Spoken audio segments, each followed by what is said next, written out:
इन खेतों को आने वाले दुकानों में क्लंग फील्ड्स का नाम दिया गया। ये आज भी सैकड़ों की तादाद में कंबोडिया में मौजूद हैं और वहाँ 10-10 हज़ार लोगों की इज्तिमाई कब्रें हैं। इस ज़माने में कंबोडिया की कुल आबादी 70 लाख होती थी।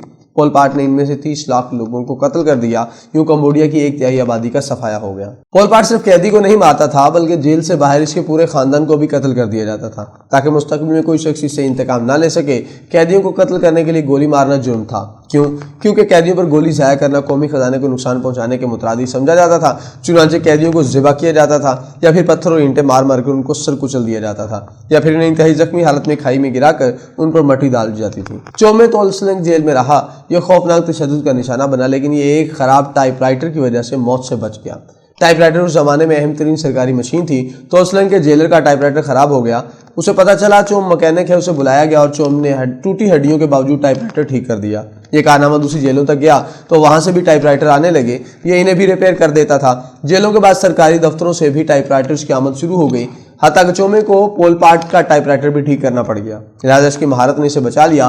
तोलसलंग जेल के 12,000 कैदियों में से सिर्फ 7 जिंदा बचे और चोमे इन खुशनसीबों में शामिल था। इन 7 में से 2 अब तक हयात हैं। इन दोनों ने अपने जेल के दिनों पर किताबें लिखी। ये किताबें बेस्ट सेलर भी रहीं और इन पर अब तक दर्जन के करीब फिल्में और डॉक्यूमेंट्रीज भी बन चुकी हैं।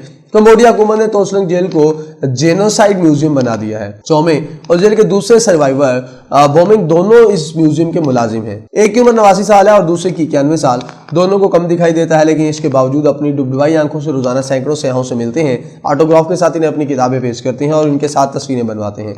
जुमा 9 दिसंबर को मैंने भी चोमे के साथ तस्वीर बनवाई और $10 की एवज इसकी किताब खरीदी। वो अपने रेशेज़दा हाथों के साथ देर तक मेरा हाथ झिलाता रहा और अपनी जुबान में मुझे और मेरे खानदान को दुआएं देता रहा। वो आज से आगे खानदान को सलामती की दुआ देता है। क्योंकि पोल पार्ट ने उसका सारा खानदान कत्ल कर दिया था। इसकी 2 बेटियां तक इस खानदान जंगी की भीड़ चढ़ गई थी। ये अपने खानदान की कब्रों तक से वाकिफ नहीं। खानदान की अहमियत को उससे ज्यादा कोई नहीं जानता, लिहाजा ये अपने हर मुलाकाती के खानदान के लिए सलामती की दुआ करता है। तोलसलंग जेल पोल पार्ट की जेलों में S21 कहलाती थी। शहर के दरमियान थी। जेल में दाखिल हुआ और इसके मुख्तलिफ सेल्स देखे। अब यकीन करें सेल्स होलनाक हैं। तशद्दुद के हालात आज भी वहाँ मौजूद हैं। दीवारों और फर्शों पर 40 साल बाद भी खून के निशानात बाकी हैं। कैदी दर्द की शिद्दत में अपने नाखूनों से दीवारें छीलते रहते हैं।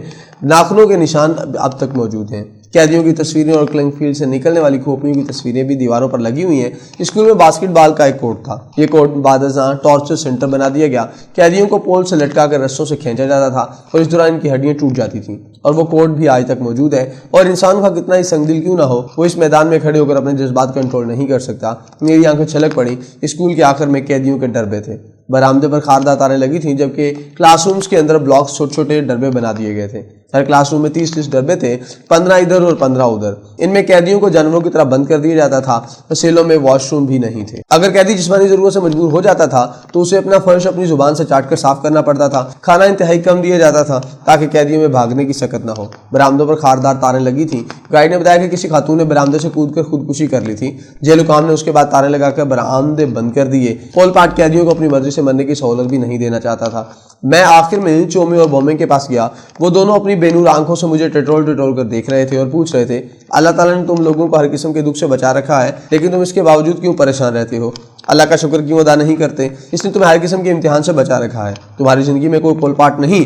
मैंने चोमे का हाथ चूमा और अल्लाह ताला का शुक्र अदा किया। उसने मुझे जिंदगी की उन सख्तियों से महफूज रखा जिन पर मौत को भी तरस आ जाता है, जिन्हें देखकर शैतान भी कांप उठता है। या परवरदिगार तेरा एहसान है, हम किसी काबिल नहीं हैं।